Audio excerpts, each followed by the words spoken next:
Hi, I'm Boney Kapoor. Z Studios and me have produced this film Thunivu, releasing on the 11th in Tamil Nadu and across different states and in overseas too. I hope you all go to the theatres to watch the film, enjoy the film, as we've enjoyed making the film. How can I say? I can't distinguish between my films. See, it's like asking a father which son is your favorite or which child is your favorite. I enjoy the journey of filmmaking, whether it's Thunivu or Valimai or Nirkonda Parvai or Ninji Ki Nidhi, Vitla Vishesham, Maidan, Mili, Mr. India, whatever, No Entry. All the films have been a very enjoyable trip, and only when you enjoy the process of your work, it reflects in your work. Sometimes you're successful, sometimes you're not successful. And I hope this time we are successful because the team has worked very hard. Ajith has given his best, Vinoth has given his best, Gibran has given his best, the supporting actor Manju Warrior has looked very glamorous and done her best. Then the other actors too have given their best. So let's hope everybody's good work is applauded and everybody reacts very positively. Well, it just shows the kind of faith and confidence Ajith and Vinod had in me and I had in them. And it's been a good journey, and I hope there are more films to follow sometimes in future. Well, it will, because you see, good product needs to be shown across the globe, across the world, across the country first, then the globe.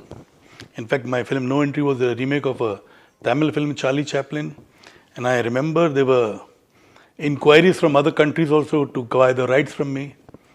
So it's something which there should not be any taboos. There's nothing wrong in remaking. Even, Hollywood also remakes films. In fact, Ten Commandments was made a couple of times by the same director. Banner was, there are so many instances. So many films which have been made earlier than remade. And sometimes a Japanese, like Seven Samurai was made into Magnificent Seven. So there are so many French films have been made into English. So many Spanish films have been made into Korean films today are very popular. They are made into several languages. So there's nothing wrong in remakes. Of course, the remake trend has slowed down a little because of the OTT. Because on OTT you get the various languages which the audience are able to consume. For instance, a Spanish film is dubbed in Hindi too, a Spanish film is dubbed in English too. So the audience across countries, they can consume it, they enjoy it, and they understand. There are so many television shows. Like there is one television show from Turkey, Etragul, which has about 560 episodes, and I've seen all the 560 episodes, and that has been dubbed in several languages. It's about the rise of Ottoman Empire. Very interesting, very well shot. Similarly, there are so many other, like Money Heist has been dubbed in so many languages. Various shows have been dubbed. The Loudest Voice is something which I enjoyed. So, various shows, even Indian shows. I know I was shooting in Georgia for Mom, and I could see our Hindi serials shown in the local language. So, whether it's a remake or a dub, this trend will continue. A remake perhaps will slow down a little, but it will not die off. Like Drishyam was made originally in Malayalam. It was made in Telugu, and both the versions were released on OTT platform. Yet when it released in Hindi in theatres, it's still running and doing very well. It's done a business of over 240 crores. And the run continues. So that's a remake too, and it's a remake of a film which has been made originally in Malayalam, then in Telugu, now in Hindi. And I'm sure somebody will make it in Tamil too. Well, let's see. This is something which I'm undecided. It certainly will be dubbed in Hindi for the OTT platform and the satellite channels.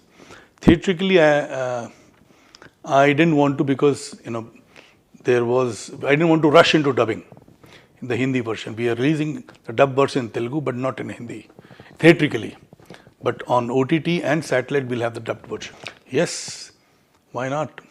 See, that way, actors will have a lot more exposure.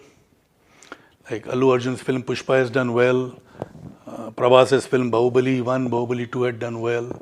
So today they are actors who are recognized all over. And then there is Junior NTR who's Triple R and Ramcharan in Triple R.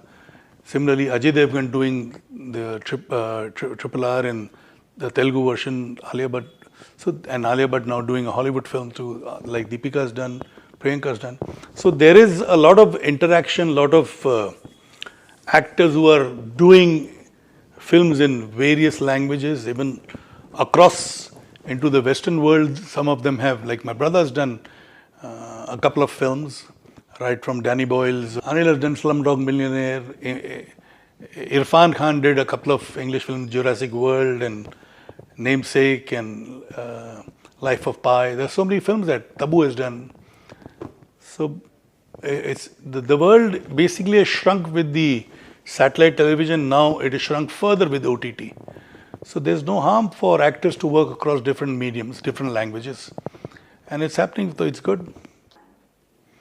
Well, the plan will be revealed soon. As of now, I'm just working on a few projects. So let's see, in some time, probably it will be out in the public domain. Well, I don't believe in that. Basically, I feel it is the content which rules the minds of the audience. Otherwise, why would Love Today do so well? Why would Mani Ratnam's film do that well? And in the past also, several films have done well without known actors. So I don't think, yes, they are popular, they are very popular. So all these popular actors are almost like centre forward in a football game or a hockey game. Only if they get a good pass, they can score a goal. So which means content is always important and it will remain important. For me, content is number one, then rest follows. I will definitely be glad to work with newcomers. I've done that in Hindi and I will continue doing that in whichever language I make films, depending on the kind of subject the director or the writer comes up with. I've given breaks to so many new directors.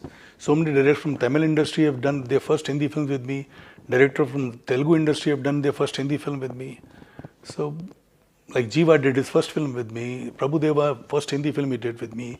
Bapu Garu did his first Hindi film with me. Agatyan did his first Hindi film with me. Surya did the only Hindi film with me. So there are many such instances. I don't even recall. Vamshi from Telugu did his Hindi film with me. They had never done any Hindi film before. So I don't really have a mindset that no, I will work only with this director or this actor, or I will only work with stars. I've done films with newcomers too, or upcoming actors too. And I will continue. That's something, the subject has got to appeal. For me, it is subject which matters the most. Sometimes I'm right, sometimes I go wrong. Well, it's a very transparent distribution company and it has impeccable record, and it has today it commands good respect from the exhibitors and they get the best terms. And they have a fantastic business acumen. They know the potential of each area, each theatre. So which is the hallmark of a good distribution company, and that's what Red Giant is. Well, I have posted what I felt. I've expressed myself in the best way I could. I can't be going to rooftops and shouting. I've expressed it on my post. It is for the audience to understand. I leave it to them to understand. And I hope they rightly understand what I meant to express. I was happy, I am happy, and I hope I remain happy even post-release. Well, that's something very personal. I would not like to share anything which is not in public domain. Our relationship is sacred and I want it to remain sacred. Well, I don't have any thoughts on it as of now. Let's see what holds in future, but definitely no biopic.